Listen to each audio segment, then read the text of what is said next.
Vamos falar de esporte? Bora falar de futebol? Isso porque teve anúncio do novo técnico da seleção. Carlo Ancelotti é o novo técnico da seleção brasileira. Mas como vocês sabem bem, eu não entendo nada de futebol.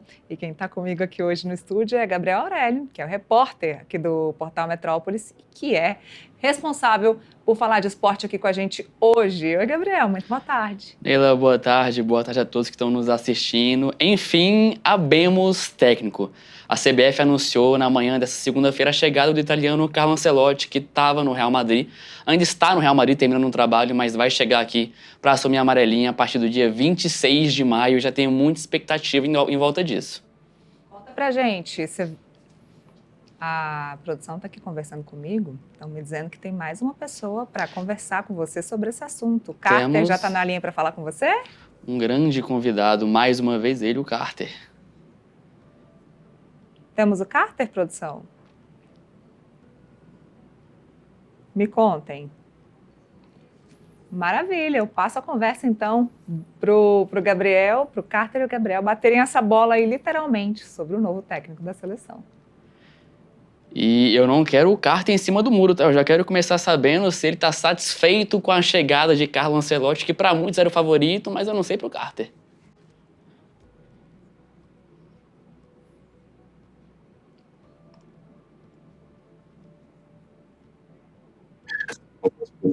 Gabriel, boa tarde. Boa tarde a todos os telespectadores do Metrópolis. Prazer mais uma vez estar participando aqui. Cara, sim, eu acho que todos nós estamos bastante empolgados, né? Eu vi agora na minha rede social ali que se você não está empolgado com a chegada do Ancelotti, você está vivendo de forma equivocada. E o futebol vai além daquela conquista do Hexa que a gente espera no final do ano, né? O futebol, a alegria do futebol, ela passa por esses momentos também de você, né, criar essa expectativa. E a gente vinha de um momento muito ruim, né? Dos 2 últimos anos, a seleção teve momentos de muito conturbados, né? Muitas trocas no comando, muita incerteza. Até o nome do Ancelotti chegou a ser cogitado e parecia cada vez mais distante. Mas dessa vez, ao que tudo indica, né? Tem gente que está duvidando ainda, viu, Gabriel? Tem gente que só acredita na hora que o Ancelotti aparecer no aeroporto e vestir a camisa da seleção. Ô, Carter, e para você, quais desafios que o Ancelotti chega aqui para assumir a seleção brasileira? Quais desafios que você acha que ele vai ter à frente da amarelinha?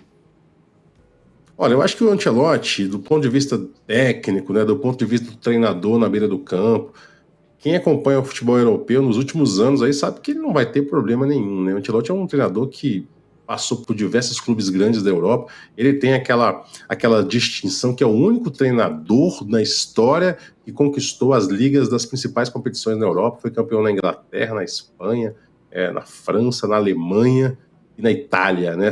São 5 títulos das 5 principais ligas do mundo, talvez. Ele conquistou isso aí, 4 vezes campeão continental, fora os outros títulos. Então, nesse ponto de vista, o Ancelotti realmente não vai ter nenhuma dificuldade. Agora, o futebol brasileiro, ele apresenta os seus próprios obstáculos, né? O futebol brasileiro, assim como o Brasil, muitas vezes não é para amadores.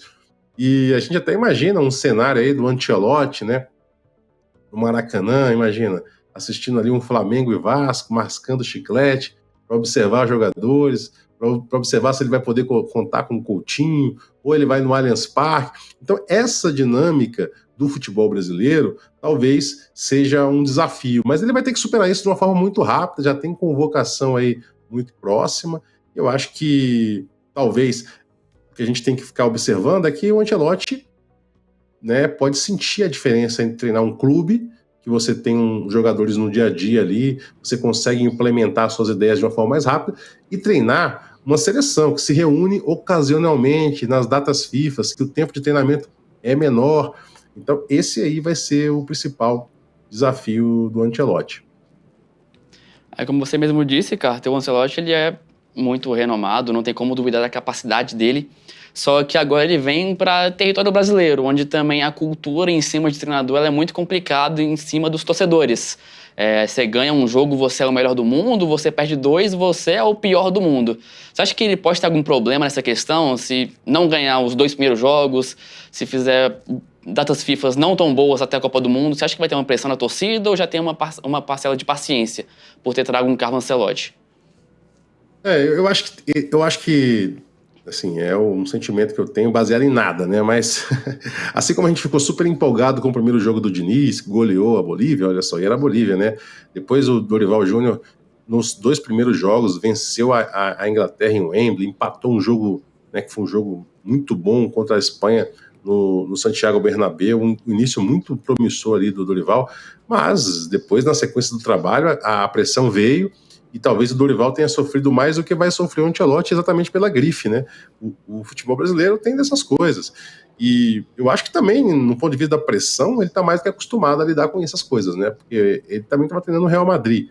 Aí você pode me falar assim, não, mas esse ano o Ancelotti perdeu todos os jogos com o Real Madrid pelo Barcelona, tomou várias goleadas. Ele tomou 16 gols do Barcelona nessa temporada, é um recorde no ali do Clássico, mas ele sentiu essa cobrança também. Vai terminar o Real Madrid um ano sem títulos, né? Sem títulos relevantes. Isso pesa muito um time do investimento do Real Madrid. Está acostumado com esse cenário de pressão. Eu acho que quanto a isso não vai ter problema. Eu acho, Gabriel, que tem um ponto que muita gente, eu ouço pouca gente falando disso, né? O futebol brasileiro, que é do futebol brasileiro hoje, não permite que os jogadores eles se conheçam e que eles joguem juntos na seleção desde a base. Isso acontecia muito lá atrás. Se você pegar fotos dos anos 80, você vai ver o Romário e o Bebeto jogando na divisão de base junto. Você vai ver outros jogadores, né?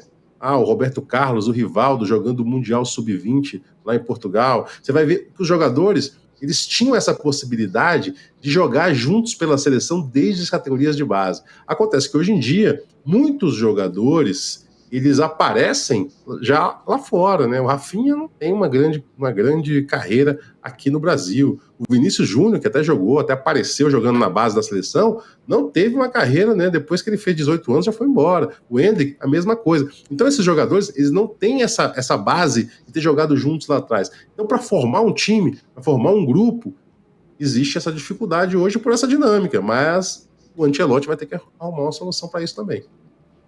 Justamente falando nessa dinâmica de jogar junto, o torcedor brasileiro ele pode pensar num trio com Vinícius Júnior, Rodrigo e Endrick? O Endrick que lá no Real Madrid não foi muito utilizado pelo Ancelotti, foi deixado um pouquinho de lado. Muitas vezes a imprensa internacional questionava se ele ficaria mesmo no Real Madrid. Na seleção isso pode acontecer? Olha, eu acho que pelo menos Vinícius Júnior e Rodrigo já vai ser uma base importante, né, numa seleção do Ancelotti. Eu acho que ele vai começar a pensar, se eu fosse o Ancelotti, eu começaria a pensar a partir dessa dupla aí, Vinícius Júnior e Rodrigo, né, o famoso Rodrigo. E aí ele vai ter que achar alguns jogadores para fazer uma função que fazia, por exemplo, no Real Madrid, o Bellingham, né, e no final da temporada do Real Madrid, tiveram algumas críticas, né, muito pelos resultados que não vieram, daquele quarteto ali, né? Mbappé, Bellingham, Rodrigo e Vinícius Júnior. 4 jogadores muito ofensivos e que deixava, de certa forma, o Real Madrid um pouco exposto ali atrás. O Real Madrid fazia até muitos gols, mas sofre muitos gols também. Prova disso aí no último final de semana enfrentou o Barcelona. O Mbappé fez 3 gols, fez um hat-trick, mas tomou 4. Então, o Real Madrid parece, sobretudo nessa temporada, um time muito desequilibrado, porque tem jogadores ofensivos, mas a defesa parece um pouco desguarnecida. Então, na seleção, Ancelotti, se você está ouvindo aqui o Metrópolis, talvez você tenha que pensar num jogador com uma característica ofensiva, mas que também consiga recompor ali, para o Brasil não ficar tão exposto assim. E, Gabriel, eu acho que assim, nesse momento, o Ancelotti, a missão que ele vai ter passa um pouco além do esquema tático. Ele vai ter que recuperar realmente a confiança dos jogadores. Vai ter que recuperar, talvez, a confiança do torcedor. O torcedor brasileiro tem que voltar a acreditar. E o jogador brasileiro tem que voltar a acreditar que o Brasil é o melhor futebol do mundo. Então, essa também é uma missão do Ancelotti. Vamos ver como é que o Ancelotti vai se sair, né? Se ele também tem esse skill aí do treinador tipo o Joel Santana, né? Que motivador, vai precisar disso também.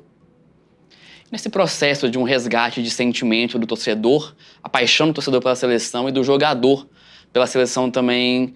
Eu quero de você, e sem ficar em cima do muro, como eu falei, 3 nomes que não podem faltar de forma alguma nas convocações de Carlo Ancelotti. Ó, a gente já falou 2 aí, né? Na minha opinião, o Rodrigo e o Vinícius Júnior são nomes que são, nesse momento, indispensáveis. E já que a gente não tem essa questão, né, ali da antiguidade, dos jogadores com entrosamento vindo lá de trás, ele talvez tenha que apostar no momento. Eu acho que hoje o momento, talvez, né, pelo que a gente tem visto aí nas finais das competições europeias, seja de dar uma chance de novo para o Antony, né, o famoso Antony, está jogando muita bola, recuperou a confiança, que é um ponto que a gente bateu aqui no nosso papo, recuperar a confiança. O nosso Antony, ele hoje em dia pode dar aula de como se recupera a confiança, porque ele saiu do Manchester United, foi lá pro Betis, está jogando o fino da bola. E um velho nome, um velho conhecido, um cara que fez falta em jogos-chave nas últimas 2 Copas, o Casemiro.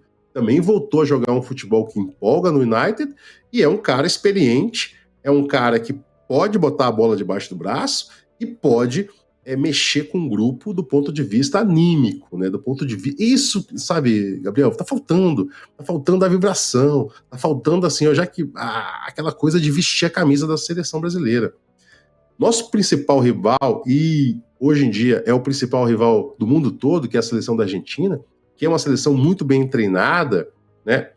Há 2 anos atrás eu falava, a seleção da Argentina é um catado mais o Messi. Não era uma seleção que empolgava ninguém. Mas eles adquiriram ali uma força de conjunto muito poderosa.